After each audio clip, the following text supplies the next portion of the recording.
Wow. Okay, I've got 6:59.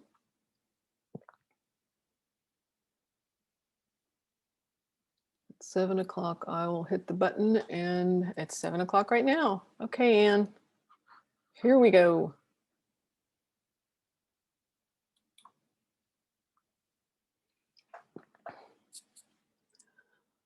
Welcome, everyone, and thanks for joining us.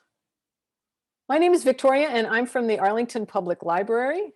We are pleased this evening to have author and historian Anne Vileisis speaking about her book, Kitchen Literacy: How We Lost Knowledge of Where Food Comes From and Why We Need to Get It Back. Before we get started, I'd like to take a moment and point out a few things. All attendees will be muted during the webinar. This means you don't have to worry about muting yourself. After Anne has finished speaking, there will be a question and answer period during which we will try to answer as many of your questions as possible. Questions can be submitted through the Q&A icon at the bottom of the Zoom window, or by tapping the screen of your device to make the menu bar appear with the Q&A option. If you think of a question during the presentation, feel free to go ahead and type it in the Q&A box, but we will hold off until Anne finishes to answer them. Attendees will not be receiving presentation materials after the presentation. However, this webinar will be recorded and will be available for viewing through the Arlington Public Library website, as well as YouTube, after the presentation.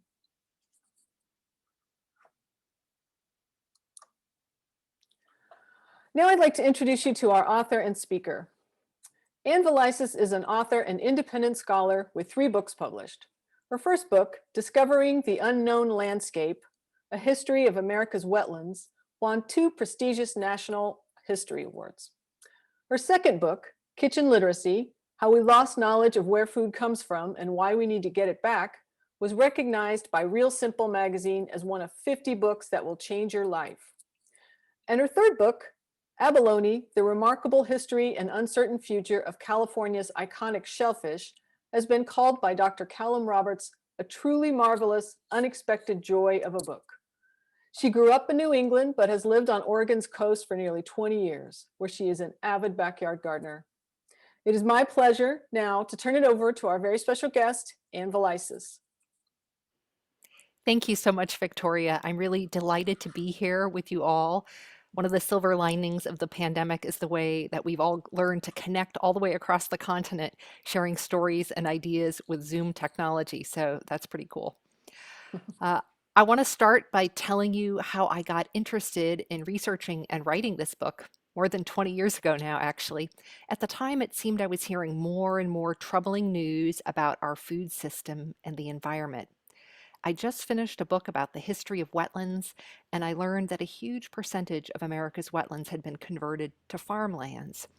And then, as I started to pay more attention to these matters, I realized that aquifers were being depleted to irrigate crops, factory farms were polluting rivers and estuaries, herbicides were contaminating drinking water, and pesticides were implicated in deformities in wildlife.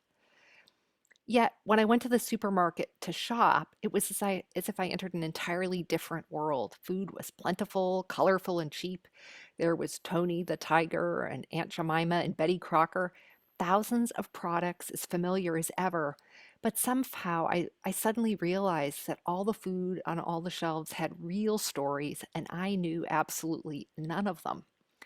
And so I was struck by the utter absurdity of this modern cultural circumstance we find ourselves in. How on earth did we get into this situation of knowing so little about what we eat, what we put into our mouths and bodies, and thinking it's entirely normal? I wanted to know for a couple of reasons. First, I love to cook and eat, and I'm a historian, so I thought it would be fascinating to understand exactly how Americans had known about their foods in the past and how that changed over time. I also had a strong sense that if we're to be better stewards of land and water and of our own health and communities, we needed to better understand the historical factors that have contributed to the dominant modern everyday habit of looking the other way when it comes to our food. Understanding history is important, I think, because the story that we tell ourselves about how we got to this place in time is the crucial stepping off place for the path ahead. If we tell ourselves that cooking is too time consuming, that food is merely fuel, and if we close our eyes to the hidden health and environmental costs of cheap food, then we're not open to the exciting possibilities for creating an even better food system, one that's more sustainable, more just, and that provides better tasting and more healthful fare. History can also give us a perspective that helps us to see that what we have now is not immutable. Change is always happening and is, in fact, inevitable. And I think that can empower us to figure out how we can be part of that change, whether it's through personal choices we make about what we eat or through broader community and political efforts. So, keeping some of those themes in mind, this evening I'd like to share with you some of the stories I learned in researching my book, Kitchen Literacy. So, as a historian, my project was to go back to the kitchens of pre industrial America and follow through time, keeping my bead on what cooks knew and didn't know about their foods as the distance between farms and kitchens grew. To figure this out, I scoured history books, journal articles, old cookbooks, almanacs, magazines, really any sources I could get my hand on. But it wasn't until I found the diary of Martha Ballard dating from the 1790s that I got a sense of what it was really like to prepare a meal 200 years ago. In this era, few women had the time or inclination to write about their everyday lives. But Martha was extraordinary, and she kept a daily journal of her work as both a midwife and a housewife. In the details of her diary, I found a very different way of thinking about food. On August 15th, 1790, Martha wrote, "Had baked lamb with green peas and cucumbers." Like so many meals she noted, this one was the culmination of many stories. The lamb came from a farm down the road in exchange for some work her son did. The green peas came from a garden bed not far from her kitchen door. Butter was churned with milk from a cow that Martha or her children tended every day. Of the 70 or so different foods that Martha mentioned in her diary, the great majority came from places nearby. Only a very few ingredients, such as cinnamon and saffron, came from afar, and they were used in very small amounts. At the time, eating mostly from local food sheds was typical because 95% of all households in America were rural, and the cost of transporting foods was quite high. Just want to mention there's one orange there, and at the time, oranges were a special Christmas treat, which I think is an interesting thing to keep in mind. So several things became evident when I read through Martha's diary. Certainly, cooking required a tremendous amount of exhausting work, but even more remarkable to me was just how much Martha had to know to orchestrate her family's eating.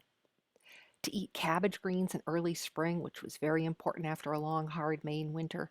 She had to plant seeds the spring before, nurture the plants through the summer, dig them up in the fall, bed them down in a root cellar through the winter, plant them out in early spring after all danger of frost had passed. Then she had to grow a plant out to seed so she could start the cycle all over again. To eat sausage in April required fattening the animals the summer before and then butchering and preserving their meat into late fall. To eat pumpkin pie in March demanded tending a pumpkin patch the summer before and then drying chunks of the orange flesh to be saved through the winter. Preparing a meal was not a task squeezed in at the end of a busy day, but an all-encompassing aspect of Martha and her family members' lives. And interwoven with that first-hand knowledge was a frank awareness that food came from the land, from animals, and from people's effort. But this type of traditional food knowledge would begin to change as America's cities grew dramatically through the 19th century and our food system began to expand and industrialize. Consider the traditional expectation of knowing about the lives of animals that became meat. In Martha's day, animals showed up in the ink of her diary pages. Simple entries like 6 chicks hatched today, and then later in the year, killed chicken and made soup. captured a seamless movement from life to death to life, which was a routine part of her experience. As cities began to grow and early cookbooks started to advise women how to choose meat at markets, urban homemakers could still expect to know quite a lot about the animals that became their meats. You can see here, for example, uh, in this early 19th century cookbook, advised a woman to know that mutton is best when it's grass-fed between 2 and 3 years old and female. Cookbooks were advising people to know very specifically things like age, sex, and even the work background of animals that became meat and mutton. Then homemakers were advised to find a reputable butcher who knew these things. But the meat business changed dramatically in the second half of the 19th century with the expansion of the railroads. More and more beef traveled to eastern cities from the open range grasslands of the Great Plains. Cattle were driven to railheads in Kansas, loaded onto trains, and then made a 5-day trip to market. They often became dehydrated and sick, and their sides bruised as the crowded animals were slammed together on steep railroad grades. Butchers saw that the meat became livid and yellow. To address these problems and sensing a great opportunity, the great 19th century entrepreneur Gustavus Swift decided to apply the emerging idea of industrialization to producing beef. He realized that hauling live cattle all the way to eastern cities meant a lot of waste. Only 55 pounds of each animal was usable as meat. Swift envisioned and developed a means of mass butchering the animals in Chicago, transforming wastes into valuable byproducts, and then transporting only the dressed meat to eastern markets. This required tremendous innovation and investment, massive holding pens and feedlots, plus farms and feed to keep the cattle fat and ready for disassembly lines year-round. Specially designed railroad cars that could keep the carcasses cool, plus ice ponds, ice houses, and a whole force of ice workers to supply and keep the meat trains cool through the hot summer months. Yet even after Swift surmounted so many logistical obstacles in figuring out how to get his meat to market, he had to overcome yet another impediment: customer revulsion. As Swift's son would later write, no Yankee had ever before eaten a steak from farther than 25 miles away. So getting people to buy dressed beef all the way from Chicago required changing people's fundamental thinking about meat. At first, Swift tried to piggyback onto the reputation of local butchers and sell his meats through their shops, but they were mistrustful. The idea of selling unknown beef that had been butchered 1,000 miles away flew in the face of everything they knew about purveying meat. Some put signs in their windows, "No Chicago beef sold here." To overcome skepticism, Swift set up his own shops, cut his prices below his cost of production for a while to undercut the competition. With such low prices, city dwellers were finally tempted to try out the cheap dressed beef fattened with corn in feedlots and butchered in Chicago. And when they did, it tasted better than meat from the haggard animals hauled thousands of miles by train. By the turn of the 20th century, noted cooking expert Maria Parloa explained to readers of Good Housekeeping magazine that lingering prejudice against Chicago beef was no longer justified. She advised city shoppers not to worry themselves anymore about the living animal standing on its feet, but instead to study diagrams of cuts as they are found in markets. And so in a very short time, the traditional kitchen knowledge that it was important to know about the lives of the animals that became meat became utterly obsolete. While knowing about the animals' lives that had traditionally been considered important, that was, an important thing to know about, so too had been relying on senses to evaluate foods. Advice about buying foods at market had recommended sniffing for odors, denting meat with fingers, and looking directly into the eyes of fish. But new types of food were making this first-hand sensory approach more difficult. Nowadays, canned foods are so familiar that they exemplify commonness. But back in the late 19th century, when cans were a brand new technology, they were considered highly suspect. For perspective, just consider before cans, foods were leafy green, fleshy, and earthy. Some still had clinging soil. But with cans, they had sort of a shiny armor that hid the contents and made it difficult for a home cook to know what she was getting. Indeed, in the early days of industrial canning, when the technology was new and not entirely worked out, unsavory problems were frequent. One woman found the whole head of a rooster in a can, while others encountered spoilage, adulteration, and metallic flavors from the can solder, which at the time was made of lead or zinc. To demystify the new technology of cans, manufacturers used labels to supply information that people were accustomed to, where and how their foods were produced. This early label explains in detail that Winslow's canning factory is located right in the middle of cornfields, so the corn can be picked and packed quickly. And you'll notice here it says warranted to retain all its original flavor for years in any climate. This is really, they're explaining shelf life, which of course is sort of an unfamiliar thing to people who don't know about cans. Here's another label from about 20 years later for corn grown and canned in Brooklyn, New York, back when Brooklyn still had a brook. The image situates the product right in the context where it was grown, and even a gangly frog was part of the appeal, helping to make this product of modern industry seem authentic.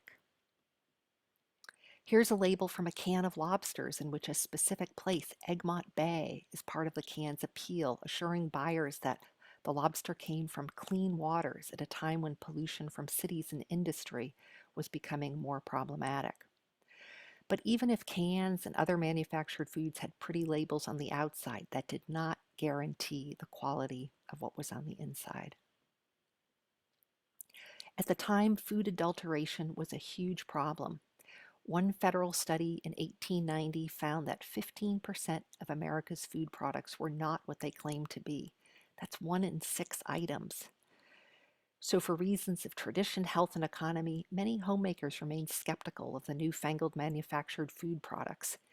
Even women's magazines advised buying foods in as, quote, an unmanufactured state as possible.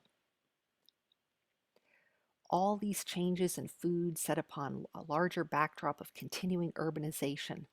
America's population grew sharply in the second half of the 19th century, and as cities became ever more crowded, smoky, and filthy, middle and upper class city dwellers looked to nature as a refuge. In this context, city dwellers were coming to have a new kind of relationship with the natural world and also with their foods. And I think this vintage postcard captures the irony of this significant transition pretty well. But many people were very anxious about this change. Some urban reformers recognized that children coming of age in cities would be the largest generation ever to grow up completely disconnected from the natural world. To address this, progressive reformers started nature study and school garden programs to teach kids about the origins of their foods. At the turn of the 20th century, 26,000 kids in New York State participated in such nature study programs. As one school teacher explained, growing vegetables was a revelation and intense joy to city-bred children whose nature instinct had been starved. Look at those smokestacks behind that school garden. Concern about nature applied to the new manufactured foods too, because one of the ways that foods seem less natural had to do with the artificial colors and preservatives that manufacturers increasingly use to make their products. When these substances first came onto the food scene, it was unclear how they should be regarded, as adulterants that deceive shoppers into buying poor quality foods, or as useful ingredients that provided legitimate value. A key person at the center of grappling with this question was Dr. Harvey Wiley, who became the chief of the USDA's Bureau of Chemistry, the predecessor of the FDA, the Food and Drug Administration.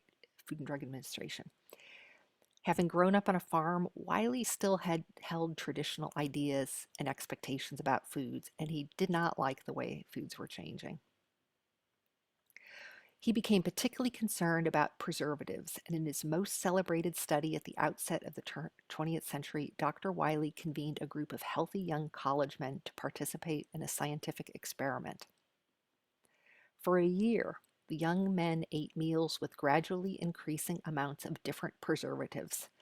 Some of these early preservatives were substances like formaldehyde. And sure enough, they started to experience uncomfortable effects such as burning throats and stomachs. The press dubbed the group the Poison Squad, and it became a media sensation. The experiment convinced Wiley of the need for government oversight of the food manufacturing industry, and the Poison Squad did much to boost interest in passing the Pure Food and Drug Act of 1906, which is America's first federal food legislation. It outlawed the most harmful additives, required manufacturers to list ingredients, and set hygienic standards for the first time.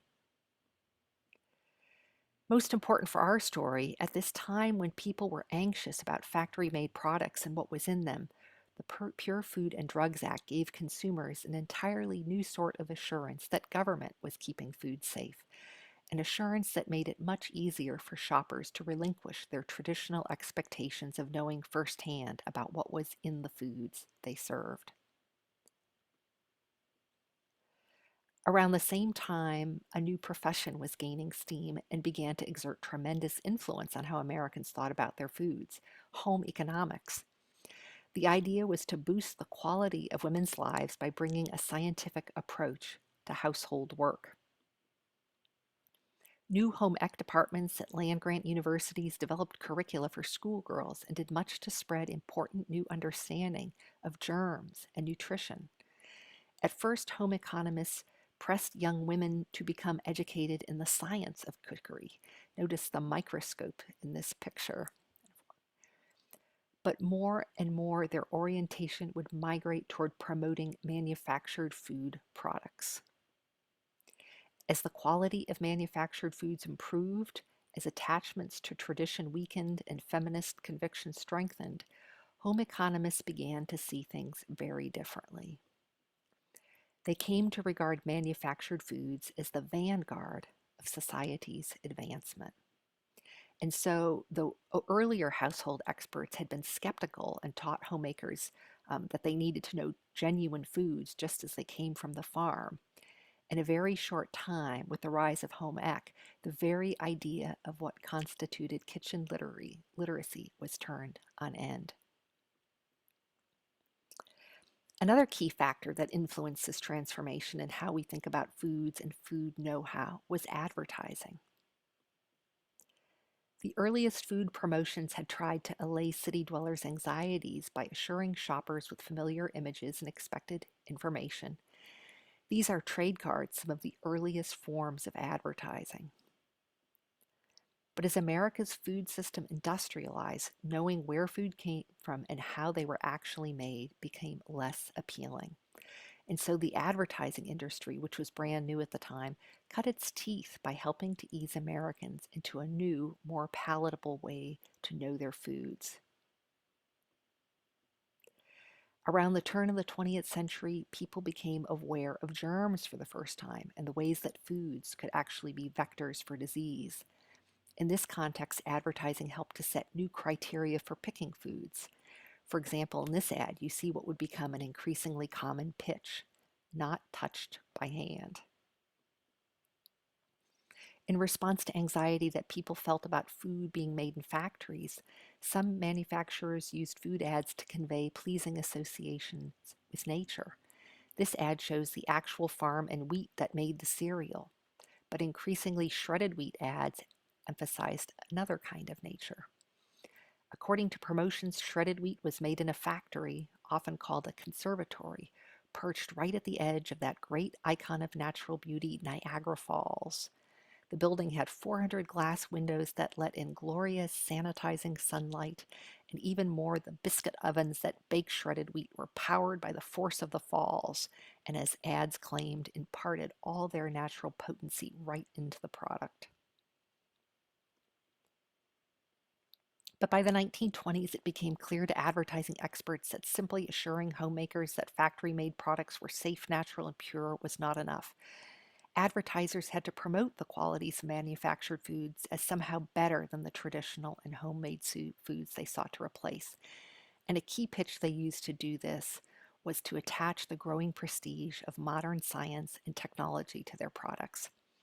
This is a classic ad of this type. The copy explains that these university-trained scientists, with their white lab coats, test tubes, and glass flasks, have spent 4 years and $100,000 to perfect a new formula, not a recipe, for nothing less than baked beans. Of course, mothers had been baking beans for quite some time, but the subtext of these new ads was clear. Now modern industry could do better. So prevalent ads like this one helped to set new criteria for what was important in foods, the idea that modern was best. In a short time, ads started to take a new tack and began to fundamentally redirect homemakers' attentions away from the places and particulars of how foods were produced into the personal and emotional contexts of how foods were consumed. Increasingly, ads sold the sentiments that a consumer might feel when using a product, or fear of how they might feel if they don't use a product. For example, this ad for Wonder Bread plays on women's anxieties. First, that her husband might leave her if she doesn't serve soft, squishy Wonder Bread, and second, that people will be whispering um, behind her back. Through the 1920s, ads that had formerly been sited in fields and then factories moved decisively indoors to breakfast nooks and dining rooms. And by the 30s, ads suggested that it had become downright glamorous to use modern products like canned cream of mushroom soup, or at least that's what they were trying to convince homemakers. Also through the 20s and 30s, chain stores and then supermarkets became the perfect outlets for manufactured food products. However, supermarkets presented an unexpected new challenge for city shoppers. With their dizzying array of hundreds of food items, they were simply too many products for a consumer to actually know about all the foods she bought. This modern problem was first written about by Christine Frederick in her 1929 book, Selling Mrs. Consumer, in which she promised to divulge to manufacturers the secrets of what American women truly desired. In Frederick's opinion, one of those secrets was that American women did not want to be bothered with the work of knowing their foods anymore. To address the situation, Frederick applied the industrial ideal of specialization to everyday life. She recommended a friendly agreement between homemakers and food manufacturers. Women would specialize in buying food products, using brand names as their cue, and leave all the unseemly details of producing modern foods to manufacturers. This is, of course, precisely what happened. And as supermarkets became more and more popular, a new kitchen literacy meant proficiency in picking modern products by brand name. This transformation in how we know food started in cities but would fan out all across America through the 20th century. But it turns out that just as consumers were getting out of the habit of thinking about the context of their food's production, big changes were happening in American agriculture. It was precisely the time when consumers may have been well advised to pay more heed, in fact. In 1919, several boxes of pears had shown up in a Boston market, heavily speckled with a mysterious white powder. When public health officials checked, they discovered the pears were covered with lead arsenate, a pesticide that had come into wider spread use, entirely unbeknownst to consumers. With large-scale production to meet growing urban appetites, farmers had turned to lead arsenate to cope with increasing pest problems associated with growing crops in big monoculture fields and orchards. The pears in Boston were confiscated, but nothing was done to warn the public to wash fruit or to change the way pesticides were used. Lead arsenate use continued to grow until World War II, when a new generation of pesticides appeared on the scene.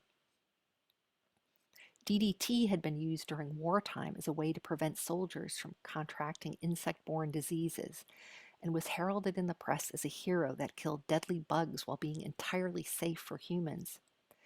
Then, after the war, stockpiles of the substance went straight into civilian use. Farmers used it to kill pests. Food manufacturers used it to fumigate the insides of cereal and cracker boxes, and homemakers were encouraged to spray it in their homes as soldiers on a buggy home front. Although FDA researchers had serious reservations about the pesticide's long-term health effects, they had no authority to restrict its use. And within a few years, the use of DDT and other similar pesticides skyrocketed, spreading a toxic mix of chemicals across the landscape. Very soon it became evident that pests developed resistance to DDT, which necessitated still greater use in an escalating arms race with insects. Even more troubling, government researchers began to realize that DDT and its metabolites were showing up in meats and milk, and then it began to show up unexpectedly in people's fat and blood. It would even show up in mother's breast milk. Yet as DDT and other pesticides behaved in little understood ways, despite concern among public health experts, government agencies adopted a policy of quiet through the 50s and early 60s, regarding the issue primarily as a public relations problem. And so, with the widespread use of pesticides, the matter of knowing foods was ratcheted up to a whole new level of complexity. Not only were consumers unaware of pesticides' presence, but even experts charged with oversight were bewildered. Knowing foods had gone from something that an individual could do simply with senses and common sense to being a task that required a whole legion of experts, from toxicologists and entomologists to eventually even risk analysts. The rapid escalation of pesticide use is just one example of what happened in the time after consumers stopped paying attention and food production came to be governed entirely by the ideals of industrial efficiency. Through the 20th century, food production in all phases became increasingly dependent on cheap fossil fuels, from tractors and mechanical harvesters to canning plants and cross-country trucking. Even the very growing of plants, which had been entirely solar-powered, became petroleum dependent with the advent of synthetic fertilizers. By the time of the 1970s energy crisis, researchers determined that foods on average traveled 1,500 miles from farm to plate, and that for each calorie of food we ate, the modern food system guzzled 10 calories of petroleum. Today, foods come from even farther away. According to a recent estimate, it takes 400 gallons of crude oil to produce a year's food supply for one average American eater. That's the equivalent of consuming more than a gallon of oil per day. Through the 1930s, the new fertilizers and innovations in plant breeding boosted crop yields enormously, but also encouraged a trend towards soil erosion and farm consolidation that drove many small farms out of business. Cheap, abundant corn, together with innovations in veterinary antibiotics, also made possible the further industrialization of animal agriculture, which produced meat more efficiently and cheaply than ever before, but also led to ethical dilemmas and hidden environmental costs. Enormous feedlots and factory farms would become the biggest source of water pollution in America. This is a modern picture of the upper Mississippi River, and what you see in the foreground is not pasture, but a thick mat of algae growing on the water's surface, an overgrowth spurred by excess nutrients from dairy farms along the river's banks. And here in North Carolina, polluted runoff associated with massive hog farms has been implicated in some horrific water quality problems, including toxic algal blooms and enormous fish kills. Meanwhile, in the post-World War II era, rapid suburbanization continued the trend of swallowing up farmland near cities, making the prospect of eating fruits, vegetables, and meats grown close to home less and less possible for most Americans. The 60s brought a new and questioning spirit to America and to America's tables with several key counter trends. In my book, I call them kitchen counter trends. Some epicures who were increasingly interested in gourmet cooking had started to question the deteriorating taste and quality of modern foods, such as TV dinners and cake made from boxed mixes. A new generation of consumer advocates questioned the health effects of food additives, the use of which had also escalated after World War II to roughly 5 pounds per person per year by 1970. Environmentalists questioned the ecological effects of pesticides, which by the late 60s were clearly implicated in thinning of birds' eggs and the demise of pelicans and bald eagles. And concern was raised about the living conditions of migrant farm workers, especially with the national grape boycott organized by Cesar Chavez. Nowadays, we know that farm workers are the populations most exposed to pesticide drift, contaminated drinking water, in addition to sometimes coercive work situations. So while in the 50s, many urban and suburban Americans' lack of awareness about their foods may have been characterized by an honestly naive, I don't know, by the 70s and 80s, with prevalent bad news of pesticides and repugnant animal factories, it had become a resigned, I don't want to know. And that's probably where we'd still be headed today if it weren't for the efforts of one small group who took the enigmatic problems of the enormous, anonymous industrial food system to heart more personally and seriously. In the early 70s, a wave of idealist back-to-land farmers headed out to the country to grow their own food. They joined forces and learned from old-timers who'd stuck with traditional ways.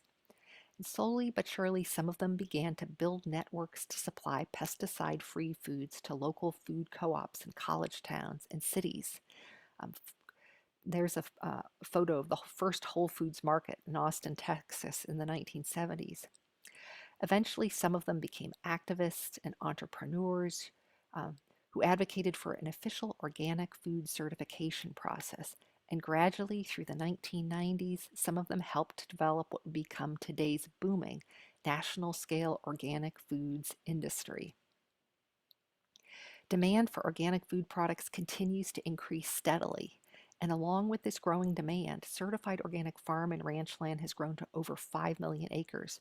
According to the 2017 agricultural census, which is the most recent one, there were over 18,000 organic farms in the United States, all reducing pesticide use and pollution. Of course, it's still a small amount in the overall food system, but consumers now have access to more organic foods than ever before, and their buying power has helped to push agriculture in a new direction of growing foods with fewer pesticides by rewarding farmers who pay greater attention to soil and land stewardship. Many have attributed the popularity of organic foods to the continuing press of troubling news about what might be in our foods. But I think history reveals it's much more than that. Ever since the modern urban food system first started to emerge, Americans have struggled to negotiate a satisfying way to eat and to know what we eat in a complex, ever-changing, and often quasi-fictional labyrinth of food information. One of the key things that the organic food movement has done is to direct consumer attention back to farms, giving us new possibilities for knowing the actual source and stories of our foods once again. This has contributed to a groundswell of interest in local foods and agriculture because it turns out that knowing the real people and places behind our foods, not just brand names, sentiments, and calorie counts, is deeply satisfying and meaningful for many of us. With more and more people beginning to grasp the crucial relationship between food, health, agriculture, and the environment, there are now several promising options widely available to more consumers than ever before. Farmers markets and farm stands are some of the most visible and promising signs of this interest in local agriculture. In the mid-1980s, there were fewer than 100, but in 2017, there were over 7,300 farmers markets and farm stands. And where people don't have them, they're scrambling to figure out how to start them. Farmers markets help to support smaller local farms in the face of rising land values, and having more farms close to where we live offers crucial food security and helps to reduce our dependency on fossil fuels. Farmers markets can also help to provide fresher foods than are available at supermarkets, and locally grown foods, being generally more nutritious and delicious, get people more excited about cooking and eating vegetables and fruits, with the result of better health, which is of crucial importance in this age of epidemic obesity and overweight, especially among our young people. Beyond farmers markets, more consumers are turning to community-supported agriculture, known as CSAs. People sign up and pay their farmer ahead of time and then receive shares of fresh food through the whole growing season. In 1990, there were 60 CSAs in the United States. In 2000, there were 1,700. And then, according to the most recent ag census, there were over 7,000, with many having waiting lists of more people wanting to join. And of course, there's been a huge renaissance in school and community gardens. It's crucially important to teach young people about foods and farming, about where foods come from and how they can be grown, how to cook and eat healthily. Not only is this an investment in public health and future well-being, but it helps to address the key problem of figuring out how to inspire a next generation of young farmers. Finally, a lot more people have started vegetable gardening. This is one of the things I did as I worked on my book, and I found it to be incredibly rewarding to grow leafy salad greens and vegetables and to know, for the first time in my life, the complete story of what I was cooking and eating, from seed to plant to string bean to skillet to plate. Some of the most important things that farmers markets, food co-ops, and school and home gardens do may be less tangible. I think they've helped to start crucial dialogues about local foods and food systems in communities all across America. And as we've begun to question and consider what purpose and end our food system serves, I think more people have begun to realize the food system doesn't have to be the way it is. It evolved with the proverbial invisible hand of the market to feed cities, to create cheap foods, and to make profits for food companies, not necessarily to provide what is healthiest and most beneficial, the most beneficial foods to communities. And when we realize that, we can see that we now have the possibility to do something different and better, to have our food systems accomplish more. And that's inspired all sorts of exciting and creative ideas. Since the beginning of human time, food has been a crucial way that we've known about and been linked biologically and culturally to the natural world. But as our culture urbanized and modernized and the stories and contexts of our foods ceased to be known, we lost this knowledge and awareness completely. As this tour through food history is revealed, as consumers over the course of the 20th century, we became supremely skilled at ferreting out bargains in the shopping cart. That's been a near universal value of our culture. But here at the beginning of the 20th century, we need to re-examine some of the hidden costs of our foods and learn how to bargain in new ways that will forward a healthier environment for the future and a healthier food system for everyone. Today, with new interest, new understanding, and new stories, I think there's great hope because we have a chance to rediscover, to invent, and learn a new sort of kitchen literacy. And with it, we just might find a way to live better on Earth and finally to eat well. Thank you.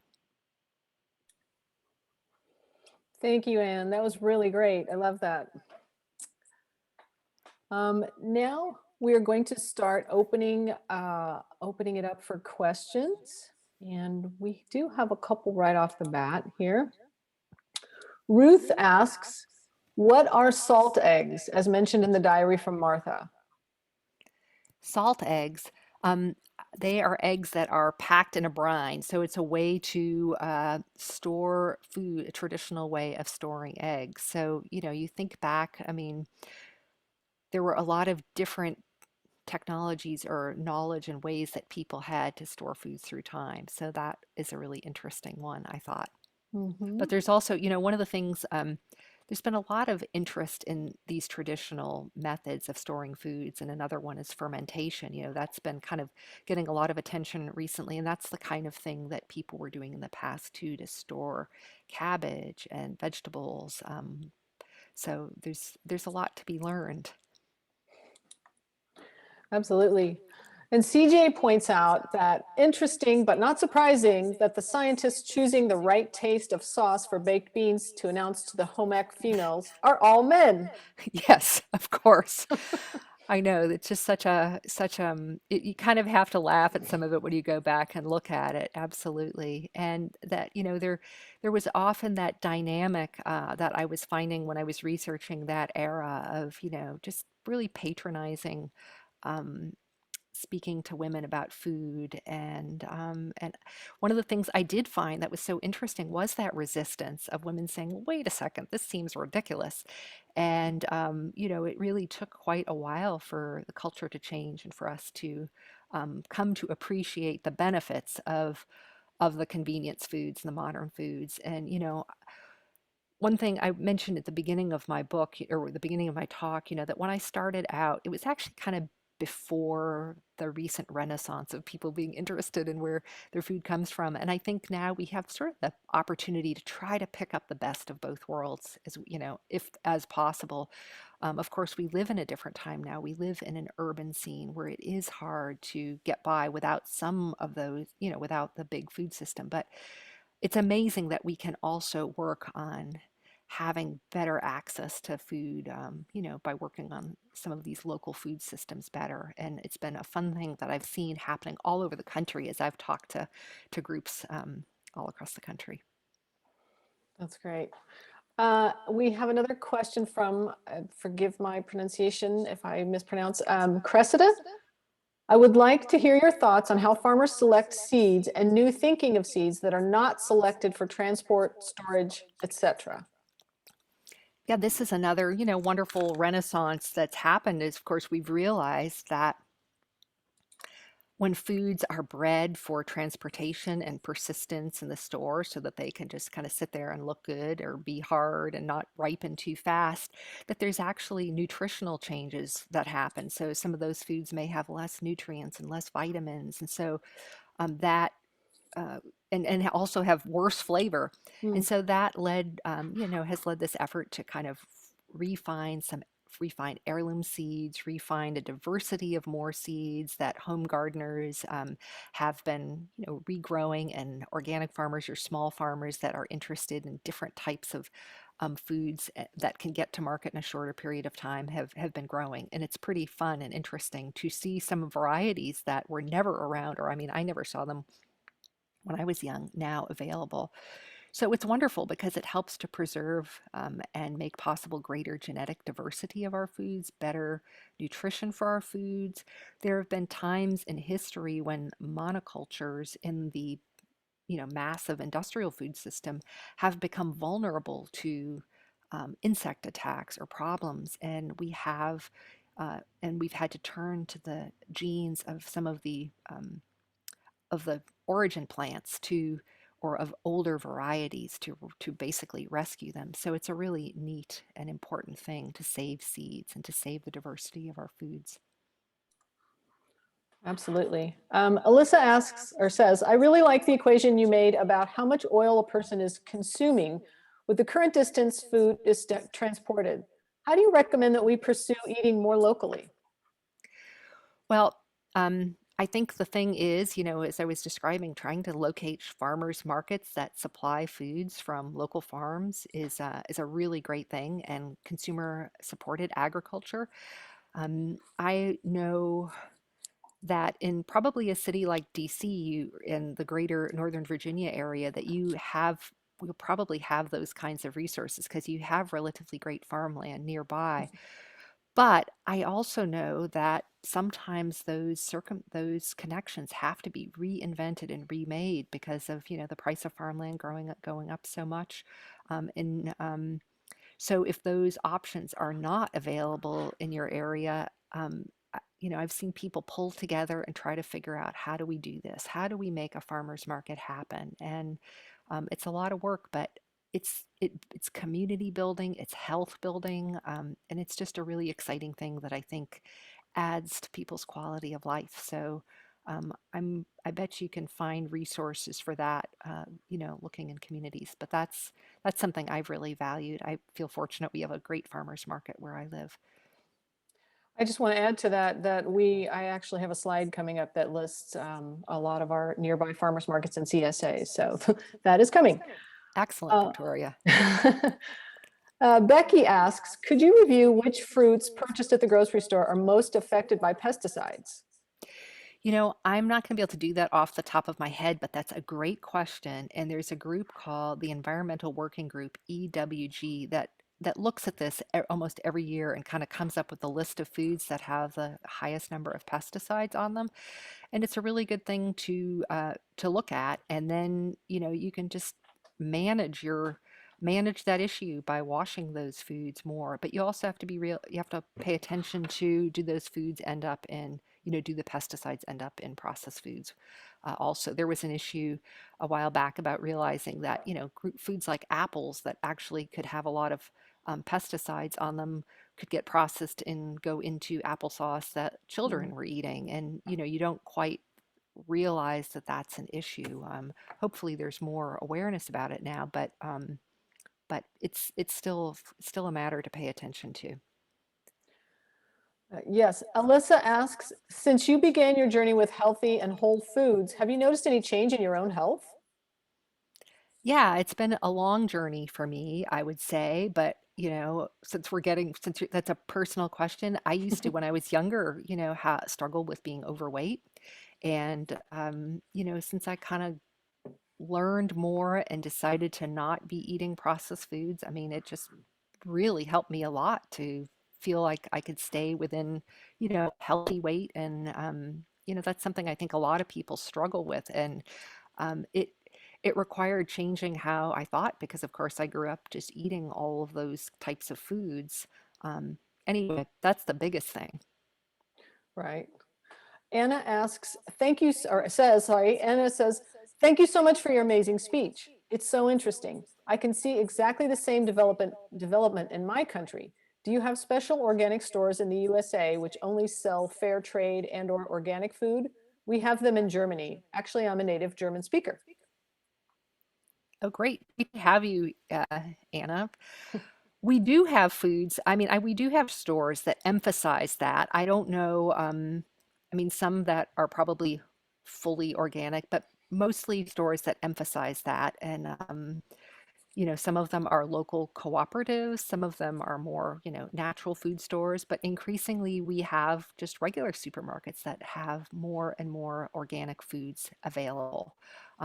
There, as we've kind of gotten into this, there's more discussion about, can industrial farms grow organic foods? And of course, organic foods doesn't just necessarily mean no herbicides. It also means taking care of the land, taking care of the soils. And, that's, we're getting a lot more attention into that right now because of the climate crisis and realizing that soil is not just like, some dirt you stick a plant in to grow. It's actually this has the tremendous possibility of sequestering carbon. And it's just another extraordinary part of, the natural world and ecosystems. So we're like leaning to learn a lot more there. It's another reason why, organic agriculture is important. But anyway, so I kind of went off on a tangent, but yeah, we do have those kinds of stores, and it's great to hear that you have them in Germany as well. And I was wondering, what was something that you learned from your food production research that surprised you the most?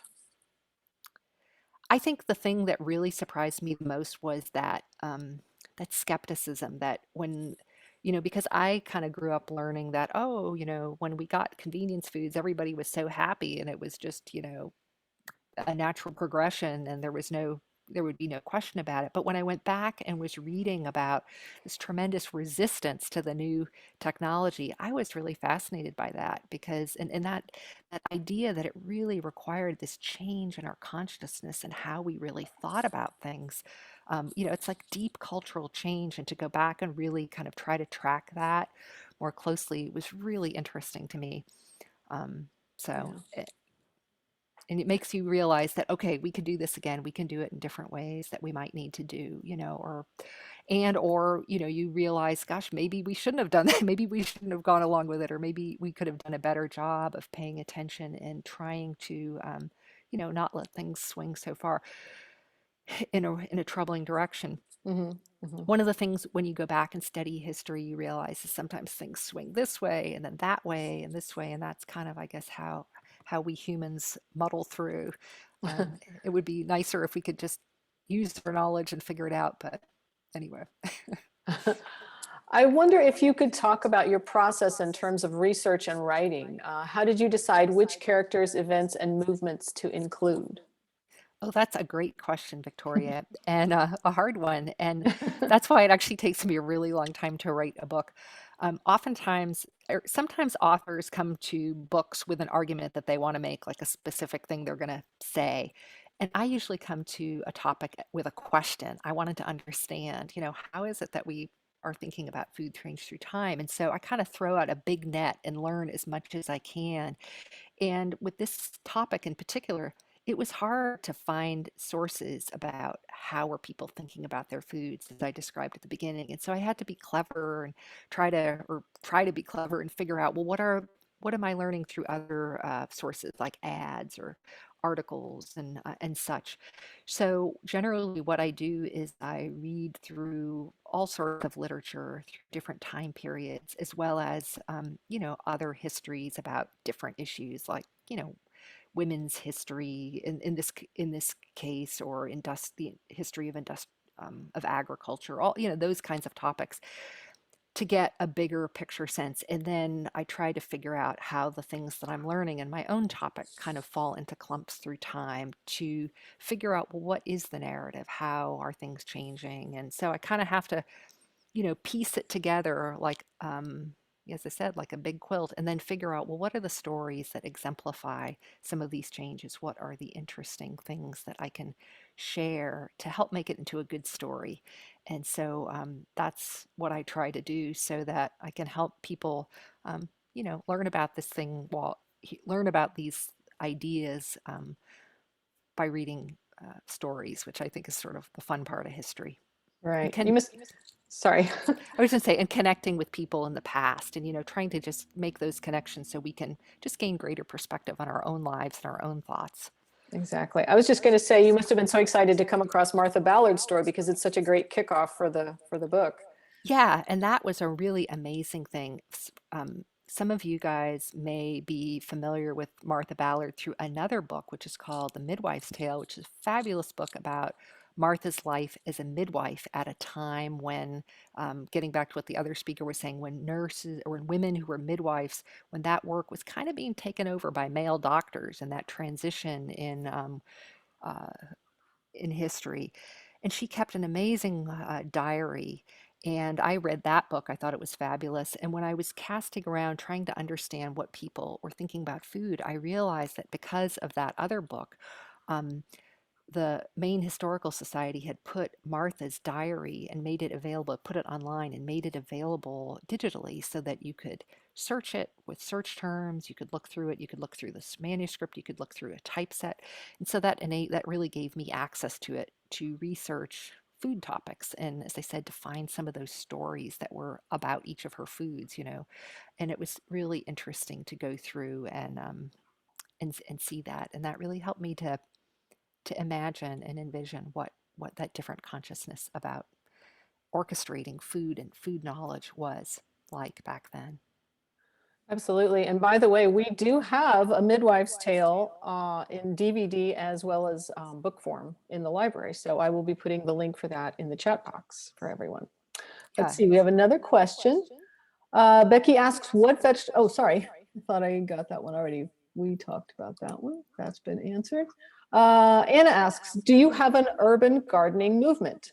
Everything is possible even with only one pot. You can grow your own herbs or vegetables which need low space like salad or bell peppers. Yeah, I think there is an urban gardening movement. Maybe not, I mean, I think a lot of people grow, a tomato plant and such, but I think there are community gardens in a lot of towns and small cities where people can have garden plots.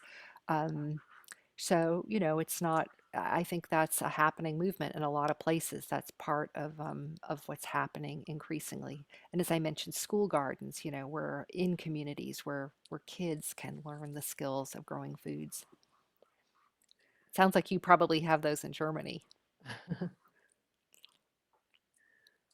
Um, I was wondering, when you talk about, sorry, in the books afterward section, when you mention hosting your CSA pickup, are you still doing that? And what have you learned by meeting with local farmers and growers, and what has that meant to you?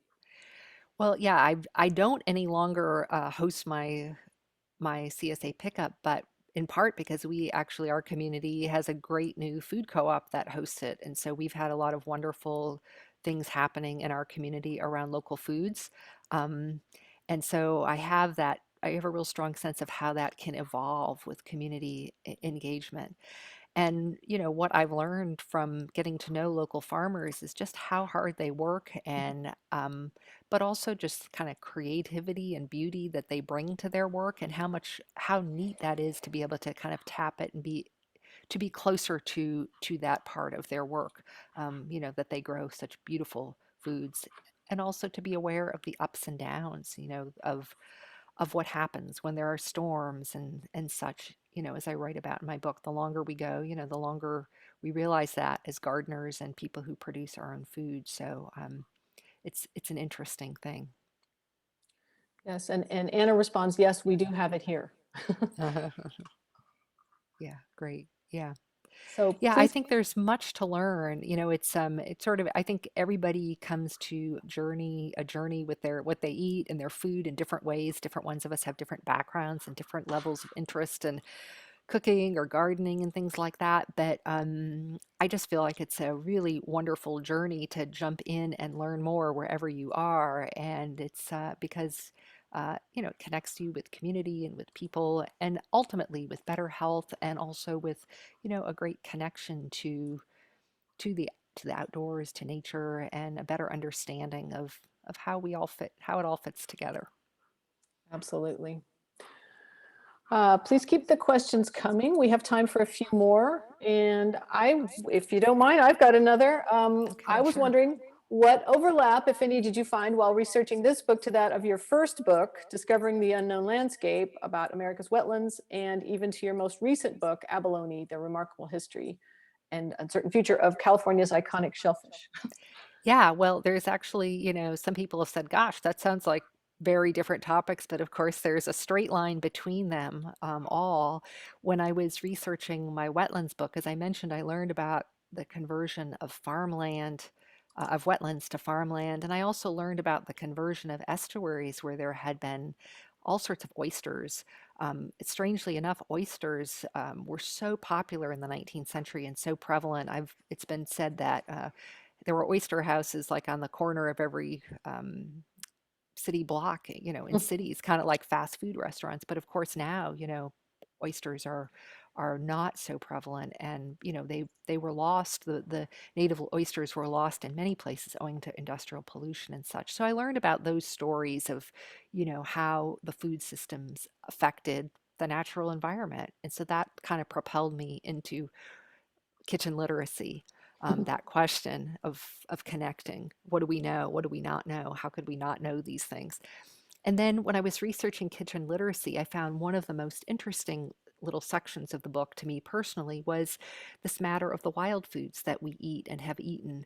Of course, I wrote about a section about foods coming to market, wild foods, and that was part of what we used to eat, and how ultimately, it became impossible for us to eat quite so many of those kinds of foods with the industrialization of the food system, the rise of cities and such, and that market hunting at that time was really, mm, um, you know, incredibly damaging to wildlife. So anyway, um, it was working on that that got me interested in circling back to write about a particular kind of wild animal, the abalone, which is a West Coast shellfish, kind of like lobster in Maine or salmon in the Pacific Northwest, and to delve into the story of one animal in particular. So that's kind of how I got on uh, that tack. But anyway, yeah, it's all interconnected. I really find it interesting the way that food is sort of an interface with people and the natural world. Yes, couldn't agree more. So I have put up the slide with further food resources. And we have two reading lists here. One is where our food comes from. One's for kids, one's for adults. And I will pop those in the chat as well. We also have the Arlington area farmers markets. There's a compilation list on a website called Local Harvest. So I have that link here, and then the top farmers markets in the DC area, along with, of course, our Arlington Food Assistance Center, which has been just so helpful during the pandemic for the food insecure. We have time for just maybe one more question if anyone has one. If not, we'll wait just a few minutes here. Anne, is there anything we didn't ask you that you wish we had? No, I think we had some great questions, and I just say again from this what I was saying at the start. I think sometimes people think of history as being the thing in the past, but I think it's just so interesting. I think it really helps us to gain perspective on where we are, in our personal lives and in our culture. And I find it kind of inspiring to gain that perspective and figure out, what does that mean for us now? What does that mean for us moving forward? So I always find history interesting in that way. Well, me too. Thank you so much for your, oops, sorry. Let me get back in here. One more thing. Okay. This is a page with Anne's books here. Okay. And we do have some upcoming library events that I'd like to talk about in the time that we have left. Excuse me one second. Okay, thank you everyone for your questions. If your interest was piqued by Anne's books and you would like to read more on the topic, there are 2 reading lists of where our food comes from. I just took those down, but I will put them back in the chat box. And just a couple of library announcements. I'm happy to announce that we will be opening 3 more branches to the public starting July 6th. Our Central Branch, Aurora Hills, the newly renovated Columbia Pike Branch. Hours will be announced soon, so please watch the library website for more details. And it's time again to sign up for the summer reading program. So please download the app through the website and start getting credit for all that reading you've been doing. Details are on the website.